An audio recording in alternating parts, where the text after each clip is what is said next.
Hello friends, मेरे इस channel पर आपका स्वागत है। चैप्टर जो हम पढ़ रहे हैं उसमें आज का टॉपिक रहेगा हमारा boiling point and elevation in boiling point. This is the third colligative property. Osmotic pressure and relative lowering in vapour pressure, these two colligative properties हम पिछले वीडियोज़ में कंप्लीट कर चुके हैं, उसके न्यूमेरिकल्स भी किए। तो अगर ये दोनों प्रॉपर्टी आपको देखनी है तो पिछले वीडियोज़ पर जाएं और इस चैनल को सब्सक्राइब कर दें ताकि जो भी नए वीडियोज़ में यहाँ पर डालता हूँ, जो अपडेट्स होते हैं वो आपको मिलते रहे। तो आज हम स्टार्ट कर रहे हैं boiling point and elevation in boiling point. So friends, what is the boiling point of a solution और ऑफ अ सॉल्वेंट? तो बॉइलिंग पॉइंट एक टेम्परेचर होता है जिस पर सॉल्वेंट का वेपर प्रेशर एक्सटर्नल प्रेशर के इक्वल हो जाए या सॉल्यूशन का वेपर प्रेशर एक्सटर्नल प्रेशर के बराबर हो जाए।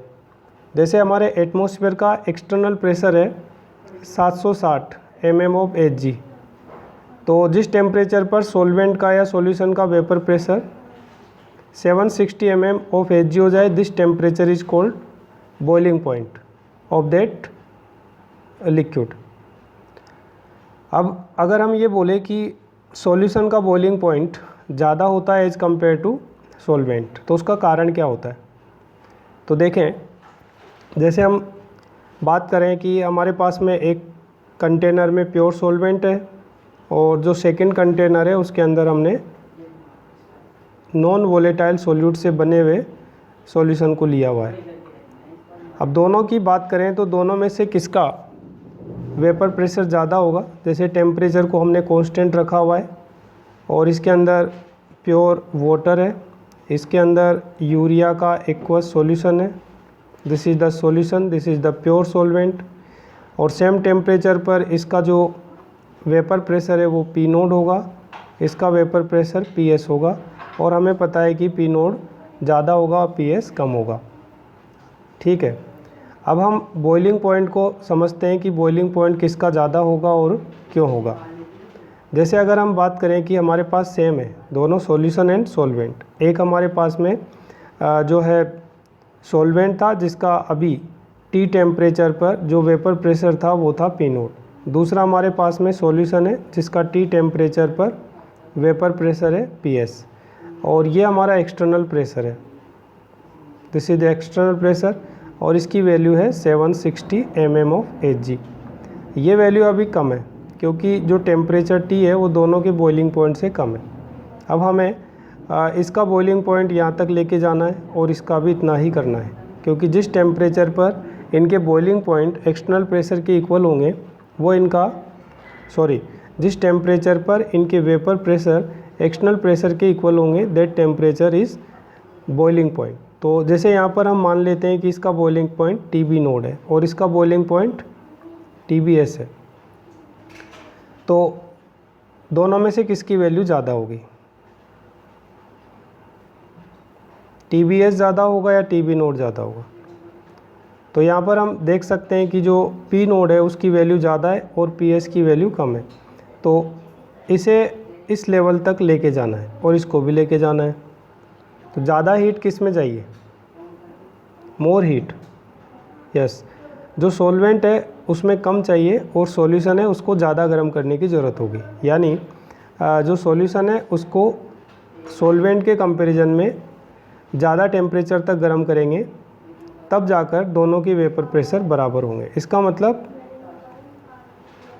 TBS will be greater than TB node. तो यहाँ पर TBS की वैल्यू TB नोड से ज़्यादा होगी और इसी को हम बोलते हैं कि एलिवेशन इन बॉइलिंग पॉइंट, यानी कि सॉल्वेंट के कंपैरिजन में सॉल्यूशन का बॉइलिंग पॉइंट बढ़ गया, इंक्रीज हो गया। अब कितना इंक्रीज हुआ तो इसको हम लिखते हैं डेल्टा TB से, यानी यहाँ पर अगर आप लिखोगे डेल्टा TB तो ये आ जाएगा, ज़्यादा वाला कौन है? TBS और इससे कम वाला TB नोड। तो this is the TBS minus TB node, this is the elevation in boiling point, यानी कितना बॉइलिंग पॉइंट बढ़ा। अब बॉइलिंग पॉइंट किसके प्रोपोर्शनल है? तो हमें पता है कि जैसे जैसे हम कंसंट्रेशन ऑफ सॉल्यूशन को इंक्रीज़ करते हैं तो कंसंट्रेशन इंक्रीज़ करने पर जो डेल्टा पी है यानी कि लोअरिंग इन वेपर प्रेशर, उसकी वैल्यू इंक्रीज़ होती है। क्यों होती है? क्योंकि कंसंट्रेशन बढ़ाने पर जो कंसंट्रेटेड सॉल्यूशन है उसका वेपर प्रेशर कम होगा। तो जैसे सॉल्वेंट का वेपर प्रेशर पी नोड है, सॉल्यूशन का वेपर प्रेशर जो है वो पी एस है। आपने कंसंट्रेशन को बढ़ाई तो इसके बढ़ाने के साथ ही इसकी वैल्यू भी बढ़ेगी, और इन दोनों का जो डिफरेंस है जिसको हम डेल्टा पी से डिनोट करते हैं वो वैल्यू भी इंक्रीज होगी। तो with increasing the concentration of solution lowering in vapour pressure also increases. Similarly जो है जैसे हम बात करें कि हमारे पास एक प्योर सॉल्वेंट है, उसका boiling point T B node है, दूसरा हमारे पास में सॉल्यूशन है जिसका boiling point T B S है, और सॉल्यूशन की कंसंट्रेशन को हम इंक्रीज़ कर रहे हैं, इसका मतलब ये इंक्रीज़ करेंगे तो इसकी वैल्यू इंक्रीज़ होगी। ये वाली चीज़ कांस्टेंट रहेगी क्योंकि इसमें कोई कंसंट्रेशन है नहीं। तो दोनों का जो डिफरेंस है कंसंट्रेशन बढ़ाने पर, ये जो डिफरेंस है डेल्टा टी बी, ये भी बढ़ेगा।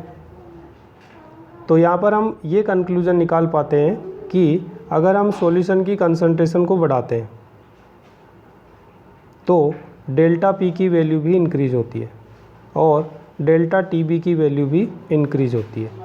इसका मतलब क्या हुआ कि delta T B is directly proportional to delta P. समझ में आ गया? और इसको ग्राफिकली भी हम यहाँ पर समझा सकते हैं। जैसे एक ग्राफ बनाया हुआ है, इस ग्राफ के थ्रू हम बता सकते हैं। तो देखो ग्राफ को अच्छे से। ग्राफ में क्या है कि यहाँ पर ये ग्राफ है, इसके अंदर इधर टेम्परेचर है और इधर वेपर प्रेशर है। इसके अंदर 3 लाइन आपको देखने को मिल रही है, 1, 2 एंड 3। इसमें क्या है, ए जो है वो है फॉर प्योर सॉल्वेंट, बी है this is for solution 1 and C is the solution 2। तो सॉल्यूशन 1 एंड सॉल्यूशन 2 ये डाइल्यूट सॉल्यूशन है। सॉल्यूशन 1 की कंसंट्रेशन C1 है और दूसरे वाले की C2 है। C2 is greater than C1। तो इनके बीच में ग्राफ इस तरह से ऑब्टेन होता है, यानी कि जैसे ये इसका एक्सटर्नल प्रेशर है और सॉल्यूशन 2 को एक्सटर्नल प्रेशर तक, सॉल्यूशन 2 को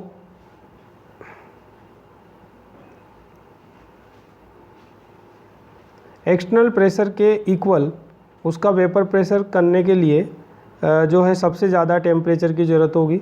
सॉल्यूशन 1 में उससे कम और सॉल्वेंट में सबसे कम। इसका मतलब जो है सॉल्वेंट का बॉइलिंग पॉइंट सबसे कम है, सॉल्यूशन 1 का उससे ज़्यादा है, सॉल्यूशन 2 का उससे ज़्यादा है। यानी कि कंसंट्रेशन इंक्रीज़ होने पर दोनों के बीच में जो बॉइलिंग पॉइंट है उसका रिलेशन हम देख सकते हैं। तो with increasing the concentration boiling point also increases, और दोनों के बीच में रिलेशन इस तरह से आता है, ये हम आपको बता चुके हैं। तो ये जो आपके सामने ग्राफ है, इस ग्राफ का यूज़ है कि अगर आपसे कोई क्वेश्चन पूछे कि explain that elevation in boiling point is directly proportional to lowering in vapour pressure, तो इस तरह का ग्राफ बनाकर आप इसको एक्सप्लेन कर सकते हैं। नाउ अब आगे बात करते हैं मैथमेटिकली जो एलिवेशन इन बॉइलिंग पॉइंट है वो किसके प्रोपोर्शनल होता है और उसका मैथमेटिकल फॉर्म क्या होता है। तो according to Raoult's law, elevation boiling point is directly proportional to molality of solution. इसको हम इक्वल करते हैं, देन Kb से मल्टीप्लाई करते हैं। What is the Kb? Kb को बोलते हैं मोलल एलिवेशन कांस्टेंट और एब्लियोस्कोपिक कांस्टेंट। अब Kb की वैल्यू किस पर डिपेंड करती है, ये बहुत इंपॉर्टेंट है, ध्यान देना। Kb depends on the nature of solvent, यानी Kb की वैल्यू सॉल्वेंट पर डिपेंड करती है, और डेल्टा Tb की वैल्यू Kb के इक्वल हो जाती है अगर मोलैलिटी की वैल्यू जो है 1 हो, यानी 1 मोलल सॉल्यूशन का Kb और डेल्टा Tb बराबर हो जाता है। इसके बाद Kb की यूनिट निकालें तो this is the kelvin kilogram mole inverse. किस तरह से हम इस यूनिट को बता सकते हैं, तो देखिए जैसे यहाँ पर Kb की यूनिट हमें बतानी है, तो Kb की यूनिट कैसे बताएंगे। हमारे पास में फॉर्मूला है Kb के लिए ये वाला, इसमें आप यहाँ पर Kb लिखेंगे तो Kb इक्वल टू होगा डेल्टा Tb अपॉन मोलैलिटी, और मोलैलिटी का मतलब है डेल्टा Tb, और ये मोलैलिटी का मतलब है मोल अपॉन मास यानी कि वेट, तो वेट ऊपर चला जाएगा। तो जो डेल्टा Tb है, डेल्टा Tb वो तो हो गया आपका केल्विन, और जो W है वो हो गया किलोग्राम, और जो मोल है वो नीचे आ जाएंगे तो ये आएगा mole inverse. So this is the unit of KB। Now आगे बढ़ते हैं। इसमें आपको और इसको थोड़ा सा बढ़ाना है, फॉर्मूले को मोल के टर्म में और मास के टर्म में कन्वर्ट करना है। साथ ही हमें जो सोल्यूट है उस सोल्यूट का मोलर मास भी निकालना होता है। तो उसके लिए हम क्या करते हैं, जैसे यहाँ पर मोलर मास ऑफ सॉल्वेंट जो कि कैपिटल M था, एक्चुअली यहाँ पर हमें molar mass of the solute के लिए फॉर्मूला बनाना है।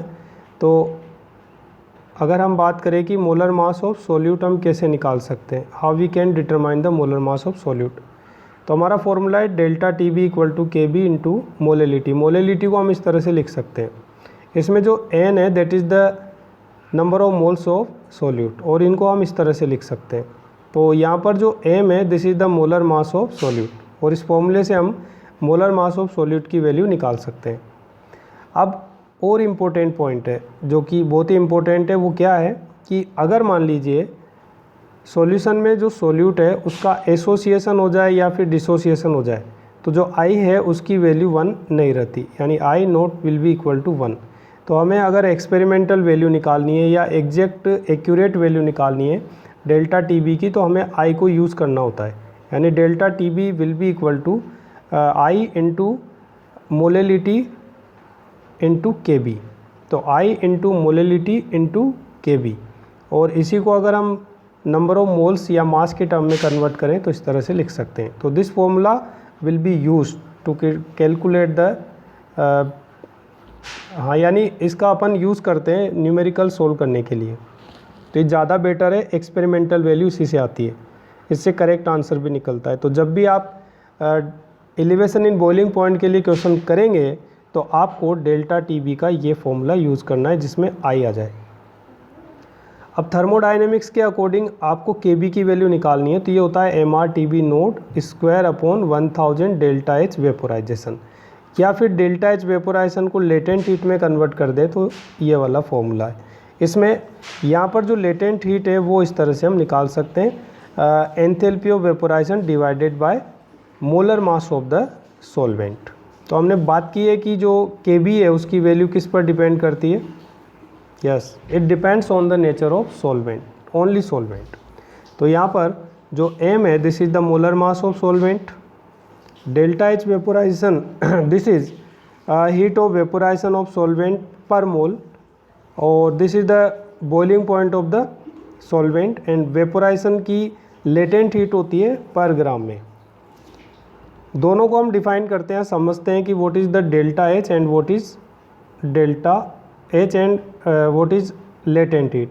तो डेल्टा H को हम वेपोराइजेशन के लिए बताते हैं, जैसे हमारे पास में एक लिक्विड है लाइक H2O लिक्विड है, और ये 1 मोल है।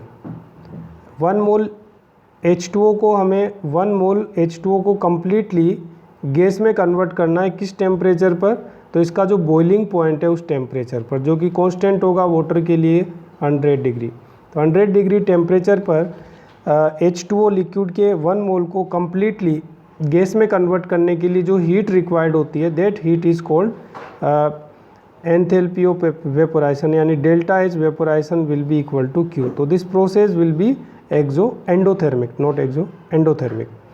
अब इसी में अगर आपको लेटेंट हीट को बताना है तो 1 ग्राम हम H2O लेंगे, कंडीशन सेम रहेगी, 1 ग्राम को जो लिक्विड है उससे कम्प्लीटली गैस में कन्वर्ट करने के लिए जो हीट रिक्वायर्ड होती है that heat is called latent heat of vaporization. So friends, इन फॉर्मूले का यूज़ करके हम जो मोलर मास ऑफ सोल्यूट है वो भी निकाल सकते हैं, और जो एलिवेशन इन बॉइलिंग पॉइंट है वो निकाल सकते हैं। और अगर हमें एक सॉल्यूशन का बॉइलिंग पॉइंट गिवन है और जो सॉल्वेंट का बॉइलिंग पॉइंट गिवन है और सॉल्यूशन का बॉइलिंग पॉइंट हमें निकालना हो, तब भी हम इन फॉर्मूलों का यूज़ कर सकते हैं। सो अगले जो क्लास होगी मेरी, उसमें मैं ये न्यूमेरिकल्स करने वाला हूँ। काफ़ी सारे न्यूमेरिकल्स है, these are related to previous colligative properties like osmotic pressure, lowering in vapour pressure and elevation in boiling point. तो इनसे रिलेटेड लगभग 10-15 न्यूमेरिकल्स है और ये न्यूमेरिकल्स आपको जेई मेंस एडवांस और नीट के लिए काफ़ी हेल्पफुल रहेंगे। न्यूमेरिकल्स के बाद फिर से हम डिप्रेशन इन फ्रीजिंग पॉइंट वाला टॉपिक पढ़ेंगे। सो फ्रेंड्स, चैनल को सब्सक्राइब करें, पूरा देखें और लाइक करें, और अगले क्लास में मैं आपकी को न्यूमेरिकल सिखाऊंगा। Thank you for watching this video. Thank you.